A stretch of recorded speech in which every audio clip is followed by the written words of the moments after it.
Hello, everybody. Welcome to our podcast today. The podcast is Top Voices, and the main purpose of the podcast is to invite leaders in the industry and specialists in the language management industry to come and share their experiences and give some guidance and advice, as well as sharing their own experiences on the professional side or maybe their own career development side, whatever they're happy to share with us, that might actually be of use and helpful to other participants within the language management industry, which has been going through quite a change in the last few years. Now, to be fair, I know every industry changes all the time. It's just the disruption in the last sort of 18 or 24 months seems to have been quite substantial for a lot of participants. So today, we're very fortunate that we have Coral Diez-Carbajo, who is the Machine Translation Strategist at Acclaro. We're very lucky to have her with us today as our guest. And then we also have Bruno Herrmann, who is one of the leading voices in this industry, a hugely experienced individual. We're very fortunate to have him take part in these podcasts. And I am Paula McGrath. I'm the CEO and owner of International Achievers Group. So we're a recruiting agency that specialises in this recruits solely in this industry. So let us get started, Coral.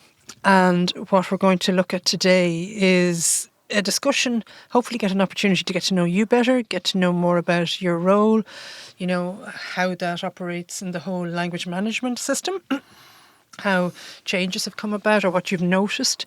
And honestly, I actually messaged you this morning and was saying that when I looked at your title and your role, you definitely appear to be in the right place at the right time with the right skill set, and what a lucky lady. Would you agree with that, or is this just... I would agree. I think it's important to have somebody within the organization that helps everybody manage through all the change and implementing the right technologies in the right places. I mean, what can I say? It's what I love doing, so I'm a little biased there.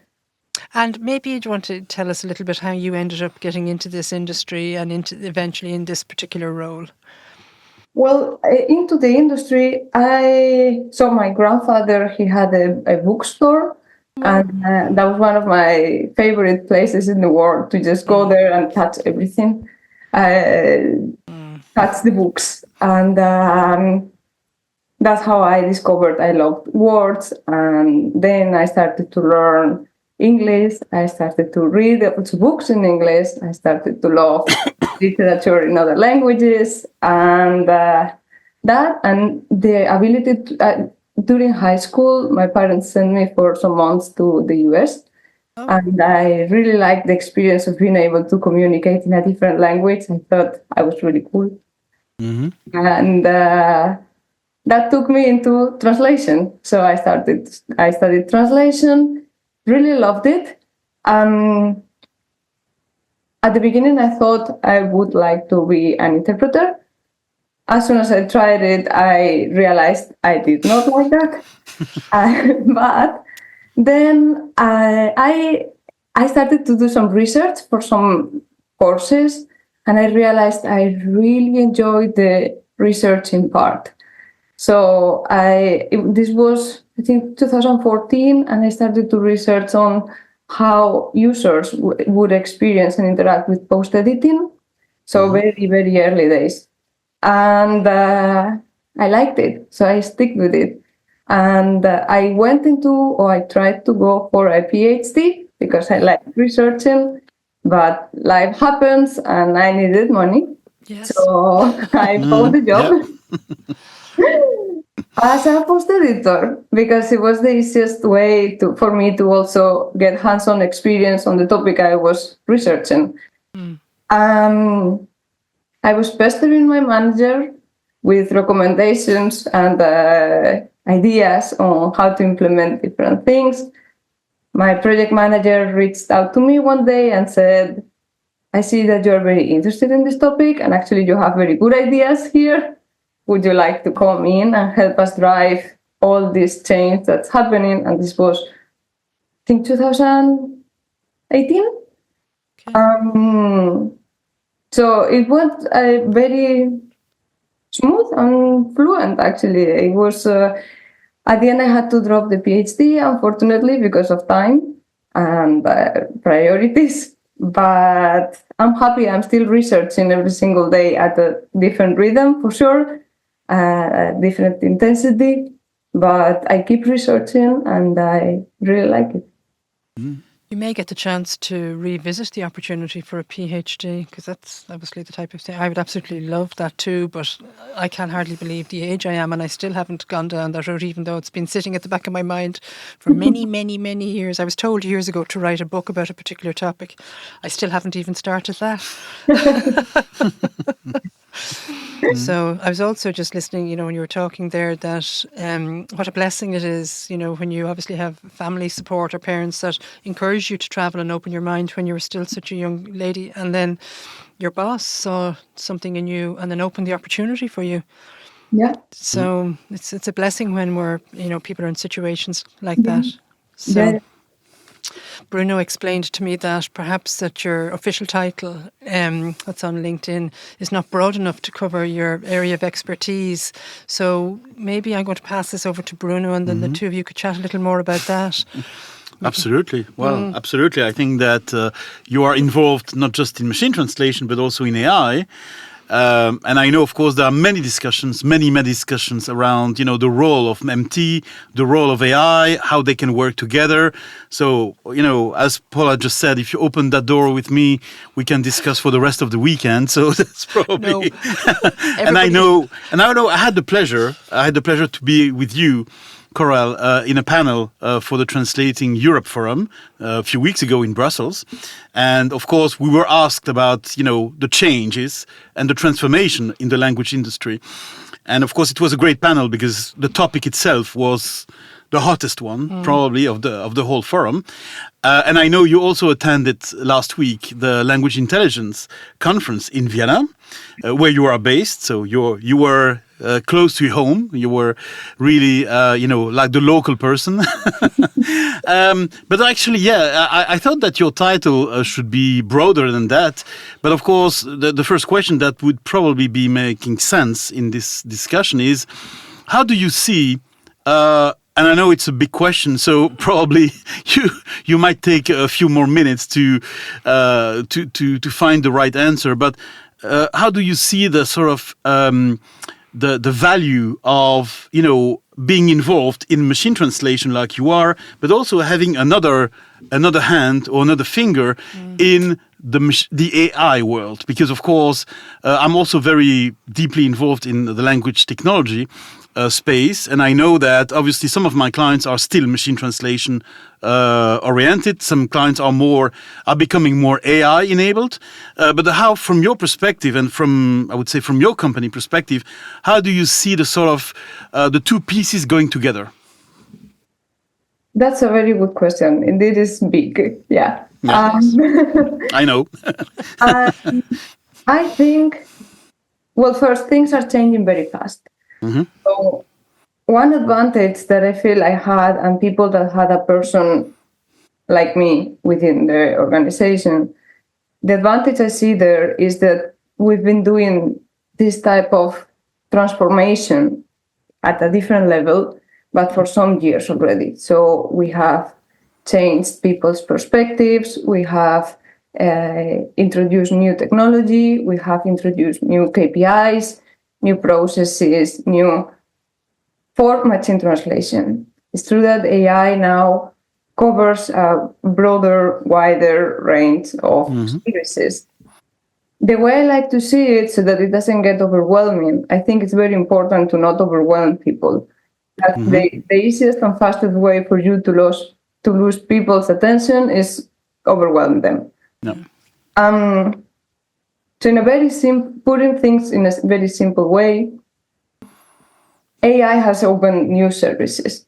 It's like if we were clay artists, our clay are words. We were used to make pots, big pots, small pots. Now we can do all kinds of stuff with clay. So now we can do little statues, and we can create teapots, mugs, and all these other things. We have experience already a previous change, smaller, but a previous change that's helping being faster into embracing all the other different changes, all the other different, in implementing all the other different services. So at this point in time, I think machine translation still has some space. I don't know, in a couple of years, maybe AI replaces machine translation because it provides better quality, better results, faster, cheaper, I don't know. But at this point, I see machine translation as a service, as something that we can do. And all the other services, language services that AI is opening are living together in the same space. So I see this revolution as an opportunity to offer more different things, not competing against what we had before, at least right now. Yeah, yeah. No, I was going to ask more from the personnel side of it, which is obviously my area of strength. It's just, so within Acclaro, which is where you're currently working, are you finding that maybe some of your co-workers and other teams feel a little anxious about the fact that your department might be rising through the ranks, or is it might not be, I don't know. I just wonder. I think it's all a matter of how you explain things. Okay. When you don't understand something, people tend to get Nervous, and react maybe in a negative way. There is a lot of, we need to make a huge effort on explaining things to people. And that is also internal employees, external freelancers, investors, everybody across all different levels need to understand. Once you understand that, like I said, this is opening up new services, and when you understand how to manage it, how to track it, how to implement it in production, it gets tangible, it gets easier to understand, and then it makes sense. And if it makes sense, it's easier for you to get along with it and like it eventually. I feel like when people get negative feelings against AI, I honestly think it comes from a place of being overwhelmed against all these changes and not knowing how to deal with it. So being step by step and just realizing we have a process and it's already very well defined with all the KPIs and with all the metrics for, let's say, translation. Let's do the same with all these other services, and then you will get to understand it, be able to work with it, and you should not be afraid of it. I wonder as well, sorry Bruno, I'm just No, it's absolutely going. I'm actually wondering as well sometimes, do your clients think that its usability is more advanced and further along than it actually is? It's for sure happening. It's very difficult when you have your minute and a half elevator pitch, it's very difficult to fit in there all the different restrictions that solution has for it to work. You need data that looks in this way. You need the structure that looks in this other way. You need this. So if you have 1 minute to do it all, it's very difficult to go through the main product and the exceptions or the conditions. But I think now that the elevator pitch is out there, it's our work to start working on making people see the conditions, the restrictions, and all the other aspects that maybe when you are on the top of the hype curve, nobody wants to see all these other things. You're just in the hype. Now maybe it's the moment to start being more realistic. Okay. Yeah, and absolutely. And just to circle back on something you mentioned before, you said that obviously AI is opening new doors. AI is actually adding services rather than just replacing existing things.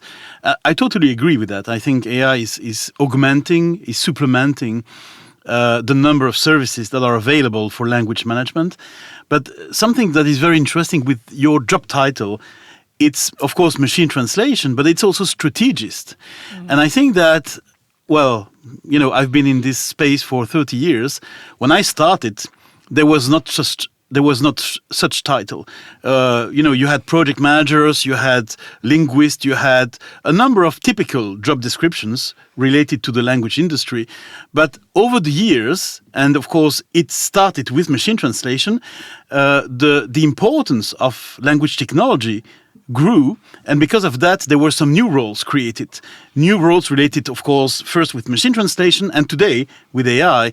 So the question I wanted to ask you, being a strategist, not just a specialist, not just an expert, but a strategist, what is your main challenge as a strategist to actually make sure that you, and well, not just your company, but also your clients, understand that machine translation and other technologies are important enough to be strategized and to be operationalized properly?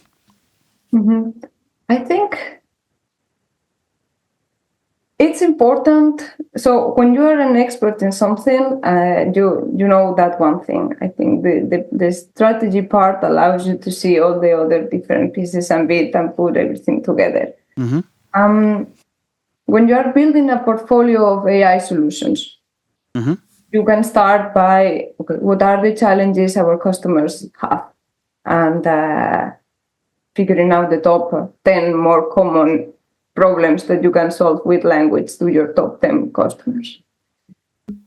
But then you cannot stop there. You have to start thinking afterwards. Okay, so how do I make sure that these solutions actually make sense? Make sense to everybody, make sense to you as a company, as an organization, like you are not losing money by providing that solution. Make sense to the customer, meaning you are solving the problem without creating other problems. That's true.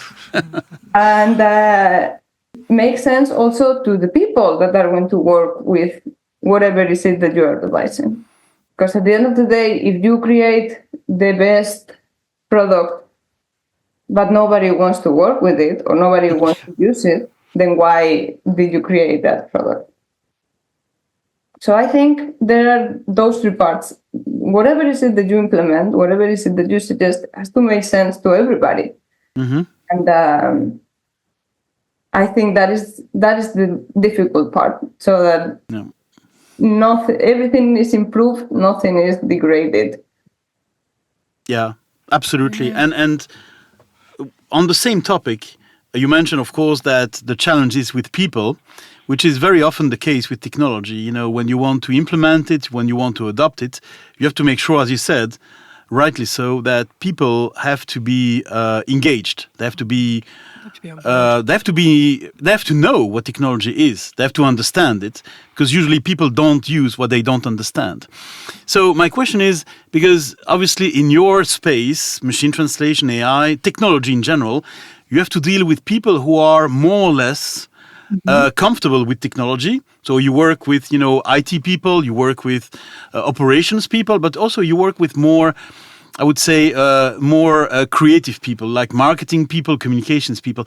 So, how do you engage those non-technical communities to make sure that, first of all, you are well accepted with your solution? Because you're right, it has to solve a problem. Otherwise, a solution without solving a problem is not really interesting. But how do you typically engage those non-technical people to make sure that, first of all, they accept or they understand your solution, but they also understand the scope of what it's going to do? And of course, as you know, AI in the beginning, when ChatGPT was launched, AI was seen by many people as the magic wand. It would be solving all problems on the planet. So this is typically human, I would say. Human beings believe that technology is going to solve everything, but it's not, unfortunately, or fortunately for you, because you have a job. But how do you engage those non-technical people who might not be so quick to understand and so quick to leverage technology in their job, marketing people, but also legal people, for instance? I think it's important to simplify concepts. You or I am used to go to conferences where expert people use terms that are very precise, and you need to know what those terms mean for you to follow what is it that they are telling you, of course. If you are not an expert and anybody can know everything, I cannot expect a marketing person knows marketing terminology, marketing processes, marketing KPIs. I cannot expect that person to know mine from my area. So simplifying concepts so that it's easy for people to understand them, I think that is the first step. And then creating a safe space where people can actually try it without being judged, without being pressured to, the second you start using it, you have to start delivering X productivity or X results. Creating a safe space so that you can start seeing this worked, this didn't, or even depends on the context. But if you are in an office and you work with a peer, making it fun so that it's not scary, even if going back to the basics, really, making it fun, creating a competition between you and your peer sitting down in the computer next to you. You do it with AI, you do it without AI. Let's see what happens. Let's see who does what better, faster, or what happens. And then let's gather together and let's see what conclusions do we get out of this. A/B testing. It's the same as A/B testing, isn't it, really? Yeah, it's. I don't think we need to. I think we are all scared about AI taking our jobs. It's not nothing new. It's something that has been happening for a long time. We can use the same techniques that we used in the past to get used to this new reality. The speed of progress in everything is speeding up, though. The speed of change is speeding up in every industry, in every walk of life. It's just what is happening. So I think it's challenging for some people, and maybe it's natural to actually struggle with handling change. They say that the best thing that you can teach your children, now I'm no specialist in children, I can tell you that, but they say the best thing you can teach your children is to handle and manage change. But an awful lot of parents want to teach their children security and safety, which doesn't always include change. But actually a very good point. And I think that goes in line. Yeah, okay, work, our jobs is a very big, important and big part of our lives. But that is happening in every aspect of our lives. Now we want to travel faster. We need to communicate with our friends faster. Yeah. Everything is instantaneous, and everything is so it's not only it is a change, the speed at which we are required to be adapted now to this new reality. Yeah. But it goes in line with how fast we have to adapt to absolutely everything else that's happening in the world. I agree. So I see that as a trend. I agree with you. Before, maybe people were more used to stability, and you always live in the same place, you always live in the same job, you always you marry your neighbor. Now the speed of the world has changed. Yeah, no, I would agree with that. I suppose I was listening as well. You were talking about and I don't even know how to turn this into a question, but I was thinking about the freedom that would be hugely beneficial for any individual working in your field, where the profit imperative or the economic imperative is not the main driver. So it gives people time to A/B test. It gives people time to get it wrong. It gives people time not to be scared. As a business owner, it can be quite challenging. You know, for me, I want my team to grow at a comfortable pace. I want them to grow, but I'm watching this going, I need to actually grow at a certain percentage every year. So this is the way business is. So, pardon me, it can be quite challenging as a business leader to find the appropriate level of speed and pressure. Sorry, I'm just commenting now rather than asking you questions. I completely agree with your comment, and I see it that is also adding to the feeling of being overwhelmed. That you have to do it now, and you have to do it fast, and you have to do it, in this moment, and not until tomorrow. But what will happen on the other side if we start losing even more talent? Because people leave because they are overwhelmed. So at one point, if we continue losing talent, it will be either people adapt and we give people the time to adapt, or then what are we doing? Yeah. We are running the train with the doors open and people are holding the jumping wagon. off. Yeah. So, I'm also wondering, how do you facilitate your team members, professional development, when in lots of respects you guys are leading the charge?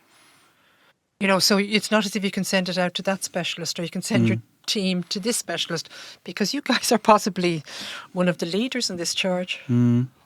So how do you manage around the professional development of your team? Well, first, sharing resources that you find interesting. So if you read something that you help you understand something better, share it with your team. Allowing them time to try things. They are the ones that for real have to try it and see if it works or doesn't work. And there are other types of skills that we can always train for a career progression that are not only the skills related to the craft itself. There are skills on strategic thoughts. There are skills on communication. Communication very important, so that people are on board with your message and convinced, and things are communicated in a transparent manner. And there are skills around leadership and helping people. The craft skills that you have right now, so the skills on AI and machine translation, that would be the craft. How to put them how to transmit those skills into other teams. So it is moving ahead with the craft skills in AI and machine translation. Yeah, it's challenging. You have to be reading a lot, and it's good to have team members and colleagues that they can share links with you and interesting information. But there are other ways in which you can skill up that's not only related to the craft. What is your secret sauce to make sure that you are keeping up with everything that is happening? Patience. Okay. Patience and self-love. You cannot know everything. The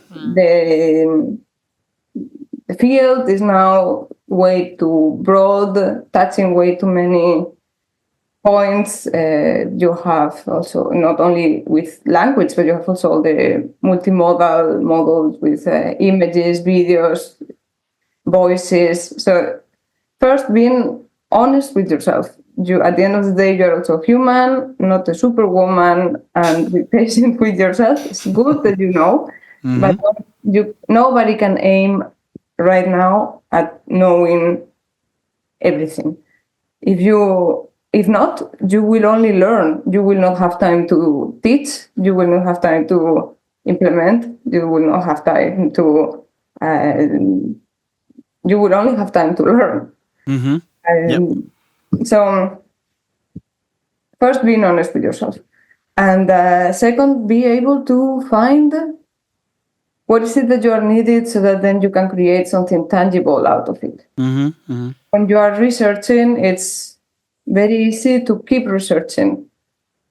You start something, it's like, now I like this other thing, and you start wondering, and you keep wondering. The difficult thing is to start researching and say, okay, these are some cool results that can be implemented somewhere that I can use somehow. And now I come down to earth and I do what is it that I've investigated, whatever solution I found or maybe not found, and then I start researching in another path. So what would you say to someone to make sure that that person would be in a position to become, another strategist without taking your job, of course? No, well, first, I noted down so that I don't forget. But first, you mentioned that another person that studied translation, and now I'm not translating. I'm not translating. If you take it with a pinch of salt, I'm still translating. I'm translating customer needs into products. I am translating technical vocabulary into a message that non-technical people can understand. Yeah. Everything is translation at the end of the day. I keep translating the message that comes from the customer that maybe is a little bit unclear because they don't know how to do. You have to translate it into product description or something that can go into a development roadmap. So you are still translating anyways. And what would I tell a student who wants to become a strategist? First, to be sure that it's not just because they like the word strategist, but it's because they actually like that. So they have to like researching, they have to like getting to solve problems and helping people in solving those problems. Then they need to have an inner curiosity for things. There's nothing, I don't have a magic person that comes into my inbox and tells me, read this or that, and then you will find the solution. So you have to be curious, and you have to be able to connect dots that don't seem to be connected, but when they are connected, it makes sense. Yes. So first, I think you need to have some kind of personal skills. Then learning, for the more you know on a field, the easier will be for you to start connecting those dots. But you will have more dots for you to connect. So then I would say read everything that you can find and watch webinars, listen to podcasts, see what other people think on your specific field. I don't know if that person wants to become a machine translation strategist or a CAT tool strategist, so I'm being broad. But get to know your product or your service so that you are able to later connect all the dots. Yeah. I'm going to throw my hat into the ring for this conversation. This part of the conversation. I also think that there are some individuals who are results oriented, and there are the others that are activity oriented. And I think that for me is the primary difference in people that might be able to do what you can do. And where that comes from, that's a much, much longer conversation. Like, how do we end up being... I'm definitely a results-oriented individual, which means I sometimes get distracted when it comes to the actual doing of the thing, which is why I will always need a team. I just could not do stuff on my own because from a very young age, I was results-oriented, which means... Now, I know I have a very fine attention to detail, but I have to work hard sometimes to maintain the attention to the detail because I'm much more interested in the outcome. Yeah. That's my observation after all these years of being in business, and particularly in recruitment for the last 100 years. It's different, and where that all comes from is a much longer conversation. Who ends up being either results and who ends up being activity. But it's definitely sometimes if I was, I don't recruit really much anymore. But the odd time if I'm asked to get involved and hire a very senior individual that might be a confidential hire, I'm always looking for people that speak in ways or sound like, or their experiences or the examples they give are 100% results focused. Because you need leaders or forward thinkers or planners or strategists to be able to do that. Yeah. Because if you're bogged down in the doing, you're never going to have space in your brain to do the planning. That's my little simple observation. And it's a symbiotic relationship. I would not be able to spend my time thinking if there's nobody doing. Yes. Yeah. Yeah, and just to circle back on something you mentioned about translating, you're absolutely right. You are still translating, maybe not in the first meaning of the word, but in the other meanings of the world. You're probably interpreting more than translating, which I thought was funny, seeing as you didn't like interpreting. Yeah, but since you're absolutely right when you said you have to translate. Well, I would say if I look at your role, as far as I know it, I would define it as translating the theory or the technology theory into the client practice, and make sure that it fits in the business world. It doesn't remain something like a nice piece of technology, but it becomes something creating value for the business. And of course, when I say that, it sounds very simple, but I know it's not, because I'm still in these shoes today.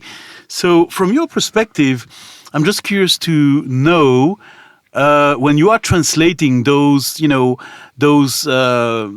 tech boxes into business enablers,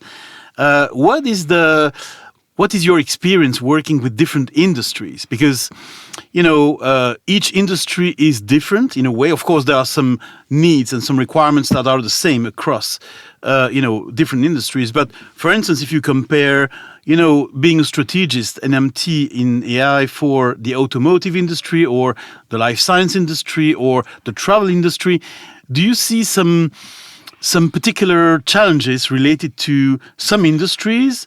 Or for you, is it always challenging whatever happens? Well, I have to be honest here. Most of our clients are coming from the software industry, retail industry, marketing. So we don't have regulated industries. Okay. I think that's another box by themselves. Yes, absolutely. Yeah. I'm aware that the challenges are different because the concerns of the customer are also different. So regulated industries will be more keen on everything related to security. I'm not saying the other type of customers are not, but I think the main focus and the starting point of every conversation when you are starting to enable AI for a customer in any regulated industry is going to be security. Yeah. Compliance. Compliance is and well, also on the same topic. Obviously, you mentioned, of course, the industries that you are focused on. And I know from my own experience that in these industries that you just mentioned, there are some organizations, mostly multinational organizations, but there are already now some organizations that are implementing AI in-house. So they are saying that we need to invest in AI. It's very expensive, as you know. AI is I would say one of the most expensive technology for the moment, because you need a lot of data, you need a lot of expertise. But okay, knowing that there are some organizations that are already now implementing AI, generative AI in-house, what would be, or what is your, if that's the case, what is your approach with those clients, with those organizations that are telling you, we are implementing AI, because we want to be more in control of our multilingual or our translation processes. But we still need you, Coral, because we cannot do everything.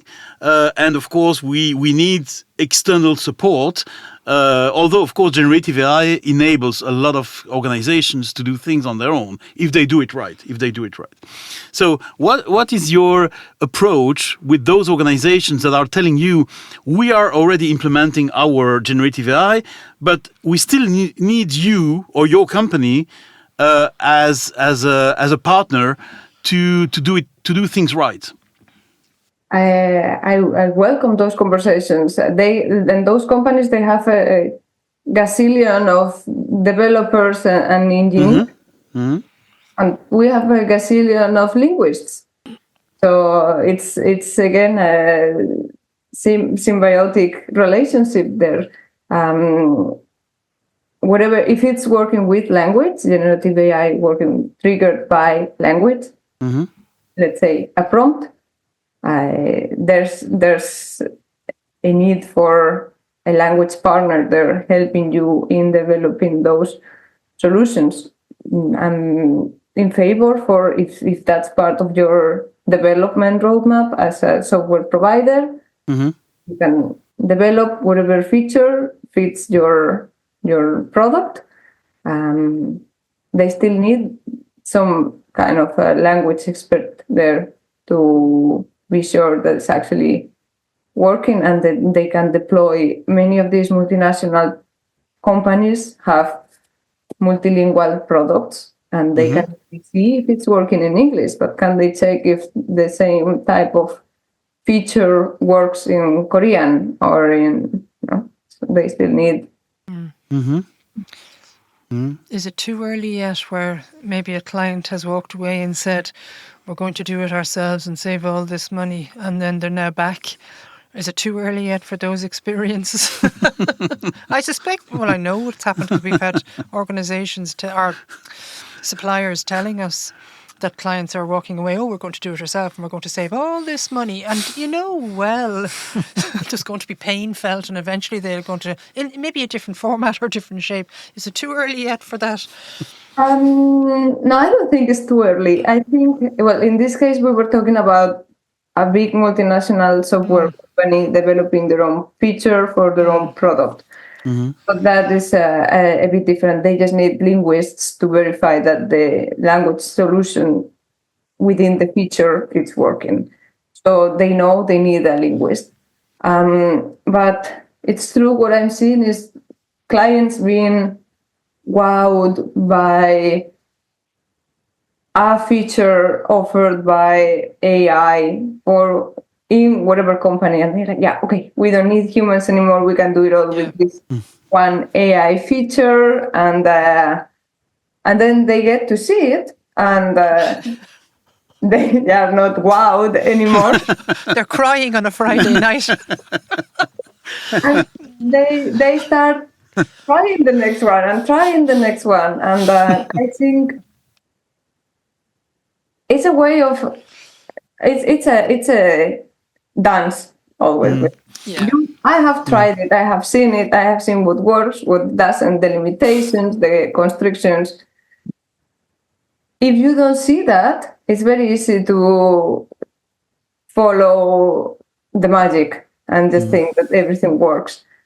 So it's a journey for everybody. It was a journey also for me, and I think for every language industry. When you see the news and you start and you think, wow, maybe if this is actually what they are telling me, then wow. Then you try it and maybe it helps a lot and it can be used, but still there's a lot of work to do here. They're not sophisticated enough yet to be working in isolation, I would suggest. No, and you mentioned connecting the dots, which I love as an expression, because it's really what it's all about. It's connecting dots, and of course, in those dots, you have a very big one, which is called data. So, and data, of course, is a very technical matter, but there is now a sort of impact on human organizations because.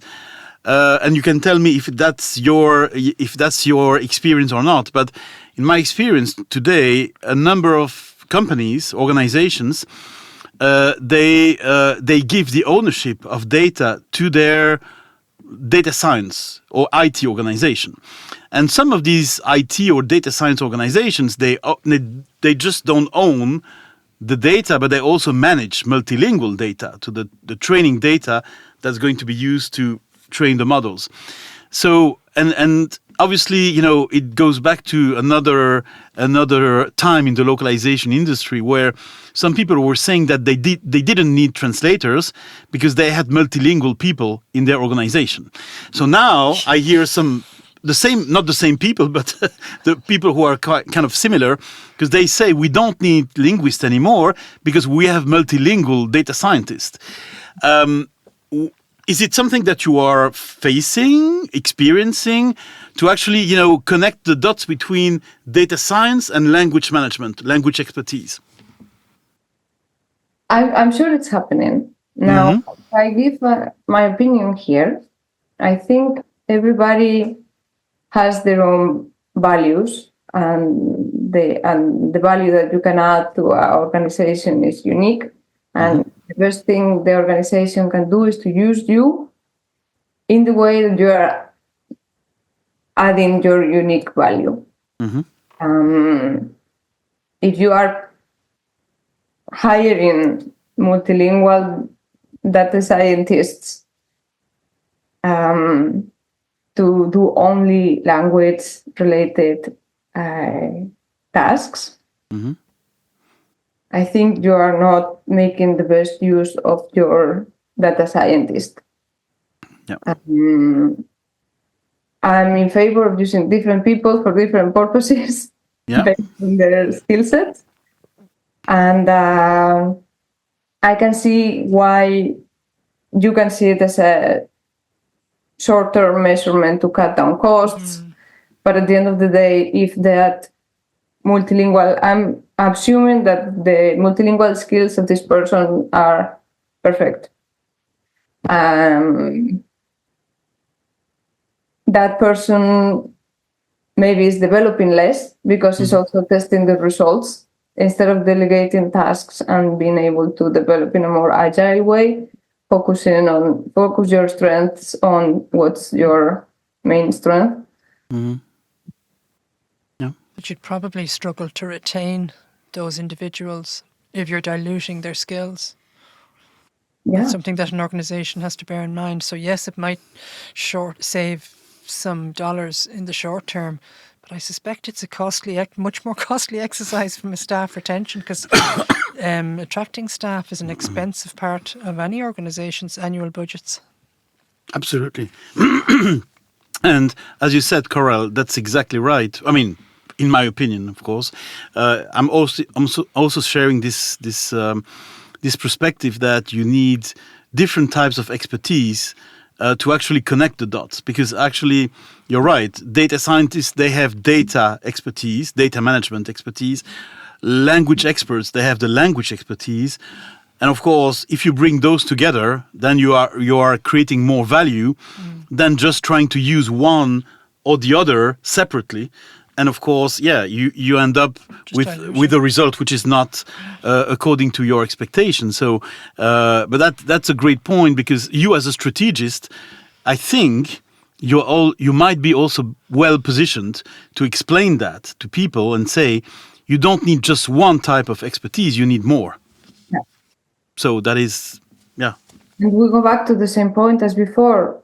Nobody can know about everything. Yeah. Even machine translation AI strategists cannot know about all the different types of AI at the time. So it's better to surround yourself with people that can complement your skills. That's how you can reach, if not. Yeah, absolutely. So outside work, I suspect you have an awful lot of responsibility on your shoulders in your job. And you've mentioned yourself that you do love it, so which is great. It's a great blessing. But outside work, what keeps you sane? What helps you switch? what helps you switch your brain off? Or maybe you don't like having your brain switched off. I do. I'm that kind of a weird person that likes to switch off her brain. So for switching off the brain, well, I love yoga, yin yoga, so the one that really keeps your heart rate down. Yin yoga and meditation. But I also love boxing. I've been boxing for many years. I have to be careful next time. Yin and yang. Yeah, my Jan is boxing. I love, well, I think the typical thing, I love traveling. Maybe a special thing about traveling is I love escape rooms. And every time I travel, everywhere I go to the escape room. So I try the food, I try to learn something about the culture, and I go into escape room. Yeah, it's funny. I actually did. It was only a half-day session, little mini course on meditation for anger management. Now, the truth is, in my whole life, I've seldom lost my temper, but I think it's because I control it. Because I am naturally an impatient and ambitious individual. I'm just naturally that person. But I also, from a family and a background and a professional background where it's just not appropriate to blow your top 10 times a day. So I don't do it, and it's naturally for me not to do it. But the one thing that I really get frustrated with is escape rooms. Oh my goodness, it's one thing up there that I really would need. I would need an anger management meditation course after an escape room experience. Have you ever been in one? Well, have you done one? No, I mean, I've never experienced that, but maybe a boxing match with Coral would be probably. That actually sounds completely inappropriate. Please disregard that last comment. That, Sean, cannot go in. No, but the boxing is actually, I do stay very fit, but boxing is a full cardiovascular and full body workout, they say. Now, not that I don't think I've ever done boxing. I bought boxing thingies for my godchildren because their parents wanted to find something to tire them out before they go to bed. But no, I like a lot of those activities. I keep that in mind. I keep boxing in mind, so that's good for the future. So I have to be very kind with Coral because you never know what can happen. So that's. I'm glad. I'm glad when we sat together on the panel. I'm glad you didn't box me because it was like it could have been an opportunity for you to box. But no, it's no. But actually, on the same topic about you as a person, I know you are now in a very hot and a very interesting, exciting area, technology, and how technology can create value in the business. But what is your wish? I know, of course, it depends on many things, but what is your wish for the next few years? Do you wish to stay in this field called, let's say, technology enablement or technology management? Or do you think that you will, at some point, you will like to do something else? It's I really like what I do in the moment, but it's also true that I like to try many different things. Like I like yin yoga and I also like boxing. So I'm not. Maybe life surprises me and I find along the way something that catches my attention and I go into a different path. I'm happy also with the company allowed me to explore also a lot of other things. So, for example, before AI, when I had machine translation under control and salespeople knew how to sell and project managers knew how to manage and everything was kind of calm and stable. Now it's a different story with AI. But there was a period of a year there and I started to be more focused on the human part of it. So not so much into selling and product and making it look like a nice product, but more into getting the translators involved. So I created trainings for post editors, and that took me into at the end, I ended up creating a whole community for the translators because of everybody's working remotely and everybody's very disconnected. And you receive tasks from different project managers, from different LSPs and direct customers, and sometimes it's very difficult to know who was this customer again. It's been 2 months since they contacted me, and so I created a whole brand around the translators, called the Translation Nomads, with a little mascot, a chameleon, and the mascot was sharing tips on mental health, but also how to stretch your neck when you are the whole day working in front of your laptop, or wishing people Merry Christmas or Hanukkah or whatever other festivities that around the world are celebrated. I created this safe space for the translators. I really like that human element of it. So I don't. Maybe if one day I move away from AI and technology, I go back to the human, to the roots of it. But I don't know. No, it's interesting. But talking about human factor, there is one question I forgot to ask you, Cora. Is you mentioned you're working remotely from Vienna, which is a very nice city. But there are not so many people in the language industry based in Vienna. They are either based in Barcelona or here in Dublin or in a few other cities. It's not a typical hub for the language industry. So just out of curiosity, how did you land in Vienna and not in Dublin, for instance? Dublin is so expensive. Because of love. Because my partner, he is from here, he works here. I could work remotely and he could not. Okay. So I didn't have much cards in my hand to negotiate for him to move to Spain. He had lost his job and I could just come here and continue working. No, absolutely. Well, in my opinion, people should be able to work from anywhere in the world. Because today, I mean, everything is digital. So you don't have to be in an office. You have to go sometimes, of course, to an office. But you don't have to be specifically based in... And that's probably something a bit strange in the language industry, that there are a few hubs like that in Europe. There are Barcelona, Dublin, sometimes a little bit Amsterdam or Berlin. But then if you are in Helsinki or if you are in Copenhagen or if you are in other parts of Europe, sometimes people are telling you, oh, no, you should be based in Barcelona, you should be based in Dublin. Whereas actually everyone, and certainly in the language industry, people can work remotely. There is no reason. Yeah. And you know what? I'm finding other communities here that are equally rewarding for me to be part of. So, for example, there's a community, AI in Austria. We talk about AI for many other purposes, not specifically language. But I think if we all drink water from the same fountain, we all will be thinking the same, doing the same, solving problems in the same way.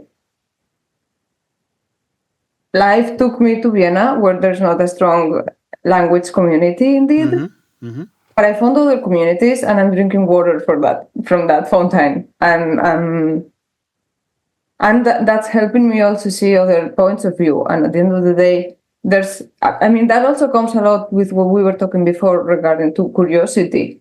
It would be very easy for me to say, I'm alone here in Vienna, nobody speaks language, technology, so I don't do anything. Found other places, and it's very rewarding to see what others are doing. It gives me more ideas. It's just another dot to start connecting with. Yes. No, I fully agree with that. I think the language industry could be or should be more distributed.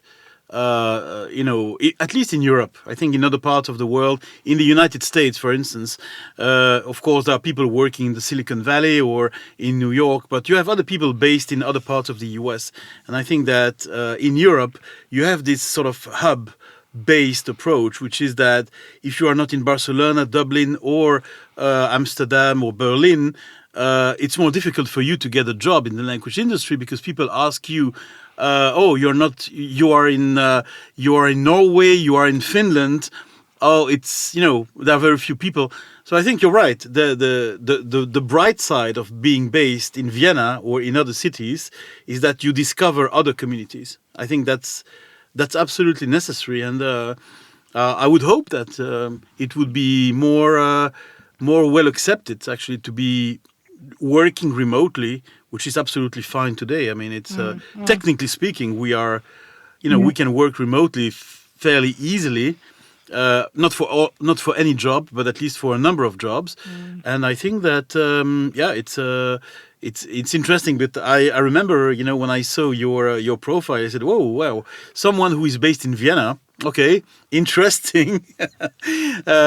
It's a change, and of course it's a great choice, by the way, because I think that maybe except for the weather, the weather might not be as hot or as interesting as in Spain or Italy, but I think it's great at least to know that there are other people who are not in those typical cities, and being able to do your job remotely. I think. And it takes me less time to go to Brussels, Barcelona, Dublin from Vienna than to go from the airport to my parents' village in Spain. So, yes, that's a good point. Europe is big in terms of culture and languages that we speak, but it's quite small in size. So it can be from Vienna in 3 hours. I'm everywhere in Europe. Yeah, that's true. Yeah, you are really in the center of the continent, so you are well positioned centrally, I would say. And indeed, yeah. What are your thoughts on specialist management training for remote workers? My thoughts are that I am not aware of them, but I think it's a very good idea. Yeah, I can see a lot of things advertised, because it's interesting for me, obviously, as a recruiter, and sometimes organizations come to us and they are looking for individuals that can come into an office 2 days a week or 3 days a week, and you're thinking, oh my Lord, that is going to limit access to a pool. But then I would like to talk to the management who are managing these people, and I observe they don't actually necessarily the management haven't had enough training around how to manage individuals, even if they're sitting in front of them, whether they're sitting in front of them or sitting on a different continent. Yeah. And I'm always fascinated by, for the sake of a little bit of training, you'd have access to a much broader pool. I'm not suggesting you don't have that skill, but I have observed individuals who struggle unless they can physically see the individual. They can actually physically see what they're doing. It's, I guess it takes trust and knowing also what's possible to be achieved in certain amount of hours and time. So if you know that, seeing it in front of you or not seeing it in front of you, if finishing this task takes 8 hours, you can expect tomorrow. Yeah. If you see the person working or not, if the person is faster, then congratulations. You can either cheat or be honest and start with the next task. Or go to your yoga class. Tell them to go to their yoga class or walk their dog. Or let them go and have their yoga class or go and walk their dog. That's what I say to my team sometimes. Many times disconnecting actually helps you. You cannot imagine how many good ideas I had while boxing or while doing. I'm scared now. No, but or going for a walk. It's when if you are many times if you are stuck looking at the same piece of paper for ever, you stop seeing what you are looking at, and it's this moment when you are taking a shower that you think actually. So helps. Okay, we've actually probably covered a lot of the things that we wanted to cover. So, Coral, I'm going to ask you, that's such a lovely name as well, Coral. I'm going to ask you, is there anything you'd like us to ask you that we haven't asked yet? Well, there was a comment I wanted to make at one point when you were talking about leadership and the skills for leaders, remote or even not remote. And it's just circling back to what I said at the beginning, that there are different types of ways in which a person can upskill. Okay. And I think for the past X amount of years, we are only focusing ourselves on upskilling on our craft skills. So you are a programmer, now you have to add a new programming language and a new... So you keep adding to your craft, but then we don't see it. I think generally we don't see the value on upskilling because I learned how to manage a team. I learned how to become a leader remotely or in person. That's a skill. So there are like being strategic, being a good leader, communication skills. Those maybe that they are not so tangible, like learning a new programming language, are skills that are often forgotten, but I feel like they are key for managing remote teams and also and in-person teams and for driving change. My thoughts on that, I would agree. I think that the I call them the softer skills. Yes, and you're referring to them as tangible and non-tangible. My feeling on it is that there are organisations that value those skills and other organisations who don't. And I think that's around culture. And I don't think it's right or wrong. I think there's a fit. And I think it's important to recognise that if certain traits are important to an individual, it's important that the individual finds the right home. And sometimes it takes, where you end up in the wrong environment, and you don't realise that's the wrong environment for you until you're there a few months.